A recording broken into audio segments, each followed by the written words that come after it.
Hay un lugar en el mapa que determina el destino económico de 3.000 millones de personas y que la mayoría de esas personas nunca ha oído nombrar. No es un país, no es una ciudad, es un canal de agua de 800 kilómetros de longitud y apenas 2,5 kilómetros de anchura en su punto más estrecho, encajado entre la península malaya al norte y la isla de Sumatra al sur. Se llama el Estrecho de Malaca y es, sin ninguna exageración posible, el punto más estratégicamente crítico de la economía global en el siglo XXI. Por ese estrecho pasan entre 80 y 100.000 buques por año, aproximadamente un tercio de todo el comercio marítimo mundial. El 80% del petróleo que consume China, el 80% del petróleo que consume Japón, cantidades equivalentes para Corea del Sur, Taiwán y los países del sudeste asiático. El gas natural licuado del Golfo Pérsico que alimenta las economías industriales de Asia Oriental, los contenedores con manufacturas que alimentan los mercados de consumo de todo el mundo.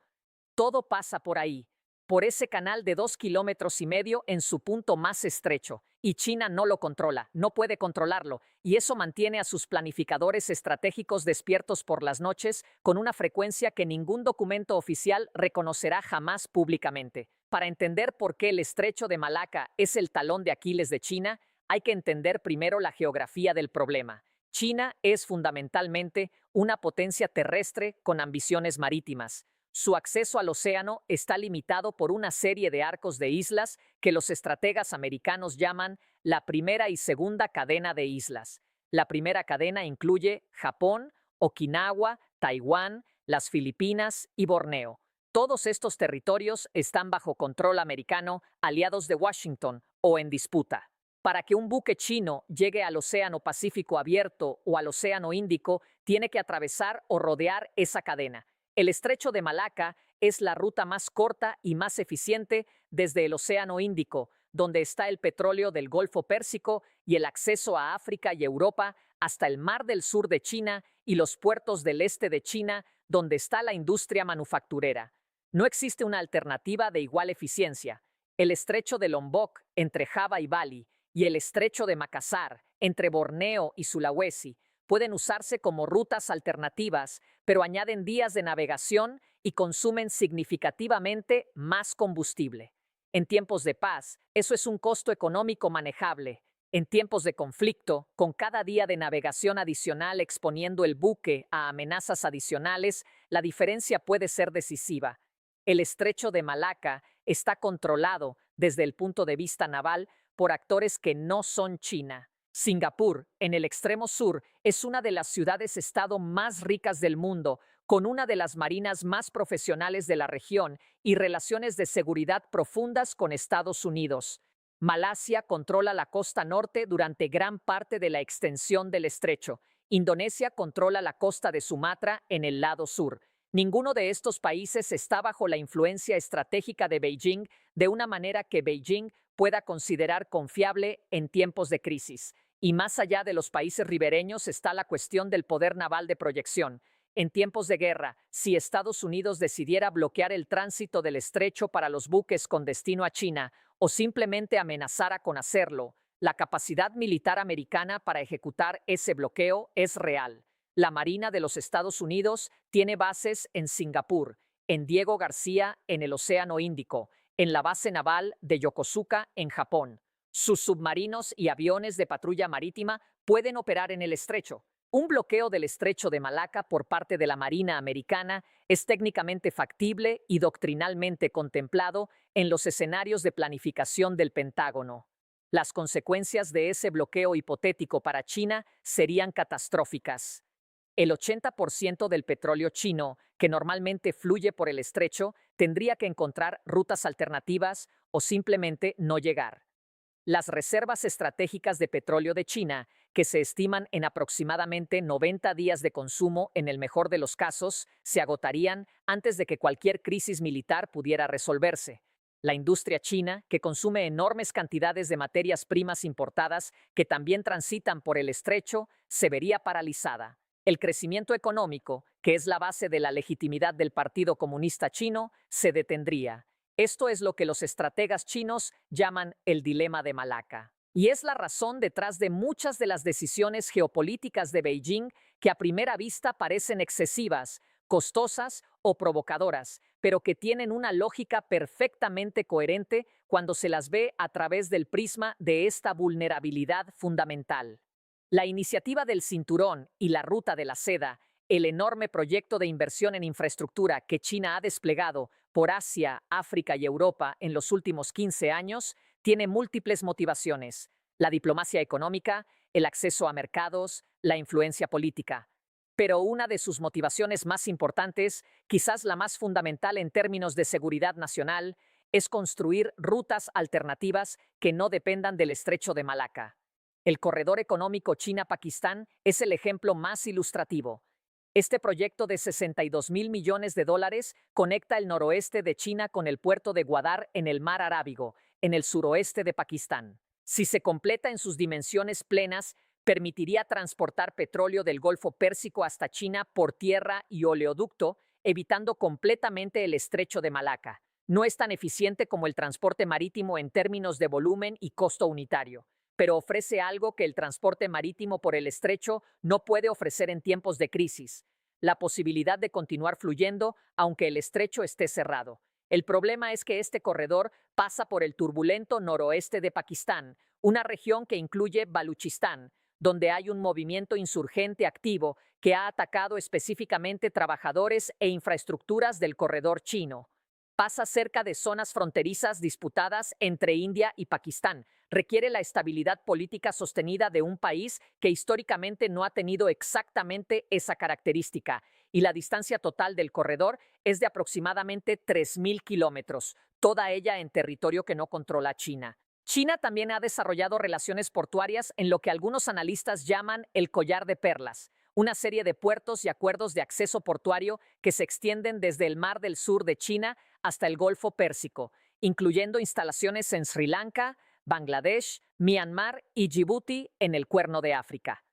Cada uno de esos puertos representa un punto de apoyo potencial para la presencia naval china en el Océano Índico, reduciendo la dependencia del acceso a través del estrecho. Pero cada uno de esos puntos también tiene sus propias vulnerabilidades. El puerto de Hambantota en Sri Lanka, que China operó bajo un acuerdo de arrendamiento de 99 años después de que Sri Lanka no pudiera pagar su deuda, generó una reacción interna tan intensa en el país que se convirtió en el caso de estudio global sobre la trampa de la deuda china. La base en Djibouti, la primera base militar china en el extranjero, está a pocos kilómetros de la base americana Camp Lemonnier y rodeada de presencia militar francesa e italiana.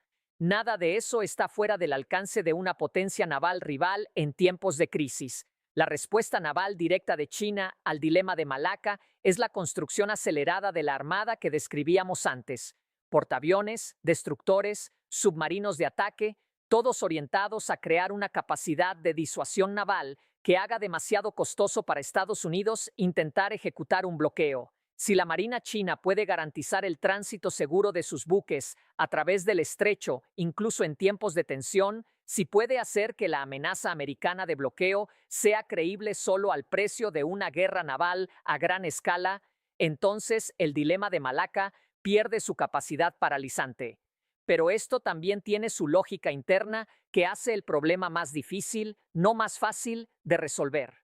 Porque cada portaaviones chino que entra en servicio, cada nueva capacidad de proyección naval que Beijing desarrolla, aumenta la determinación de Washington de mantener el control del estrecho y refuerza las alianzas con los países ribereños. La respuesta china al dilema de Malaca produce exactamente las reacciones que hacen el dilema más severo. Los países de la región están calculando en tiempo real cómo navegar entre estas dos potencias. Singapur, cuya economía depende fundamentalmente del libre tránsito por el estrecho y que tiene relaciones comerciales enormes con China, mantiene al mismo tiempo sus acuerdos de seguridad con Estados Unidos y permite el uso de sus instalaciones por la Marina americana. Es la política del pequeño Estado inteligente. No pongas todos los huevos en ninguna canasta, mantén abiertas todas las relaciones posibles y reza porque las dos grandes potencias nunca te obliguen a elegir. Malasia e Indonesia tienen sus propias ambivalencias. China es el mayor socio comercial de ambas, pero ambas tienen disputas territoriales en el Mar del Sur de China con Beijing, y ambas valoran la presencia naval americana como contrapeso a la expansión china. Son alianzas fluidas, dependientes de contextos específicos, que cambian según quién está en el gobierno y según el estado de las relaciones económicas en cada momento. El escenario que más preocupa a los planificadores militares de todos los países involucrados es uno donde una crisis sobre Taiwán precipite una confrontación más amplia que involucre el estrecho. Si China intentara invadir Taiwán y Estados Unidos respondiera, uno de los primeros movimientos estratégicos americanos probablemente incluiría acciones diseñadas para interrumpir o amenazar el flujo de materias primas hacia China a través del estrecho. No necesariamente un bloqueo total que requeriría una escala de operaciones naval enorme y traería sus propias consecuencias económicas globales devastadoras, sino acciones más quirúrgicas diseñadas para crear incertidumbre y aumentar los costos económicos de la aventura militar china.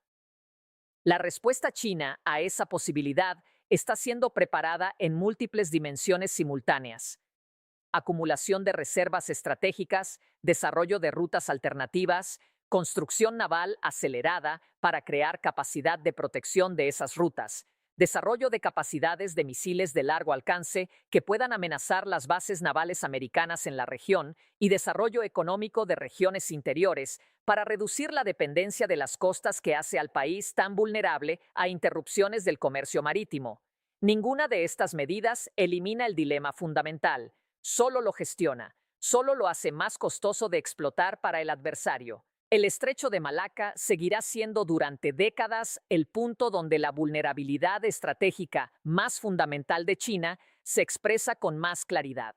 Y seguirá siendo el punto donde los planificadores estratégicos de Washington saben que pueden aplicar presión máxima con costos relativamente controlados. Hay una dimensión que el análisis geopolítico convencional a veces omite: el impacto que cualquier interrupción del estrecho tendría no solo en China, sino en la economía global. Japón, Corea del Sur, Taiwán, los países del ASEAN, todos dependen del tránsito por el estrecho en proporciones similares a China. Un bloqueo americano del estrecho diseñado para presionar a China presionaría con igual fuerza a los aliados de Washington en la región. Las consecuencias económicas de cerrar el estrecho no las pagaría solo China, las pagaría el mundo entero. Eso crea una paradoja estratégica que hace que la amenaza del bloqueo sea poderosa como elemento de disuasión, pero extraordinariamente difícil de ejecutar en la práctica. La misma interdependencia económica que hace al estrecho tan crítico para China también hace a Washington vulnerable a las consecuencias globales de usarlo como arma. Y en esa paradoja, en ese espacio donde ningún actor puede usar completamente la palanca que tiene porque también está atrapado en sus consecuencias, es donde se negocia en silencio la geopolítica del siglo XXI. No en las cumbres diplomáticas, no en las declaraciones presidenciales, sino en el flujo constante de petróleo y contenedores que pasan cada día por 2,5 kilómetros de agua entre Malasia y Sumatra, con cada buque recordando silenciosamente cuán frágil es el orden global y cuánto depende de que esas 2 kilómetros de agua permanezcan abiertas.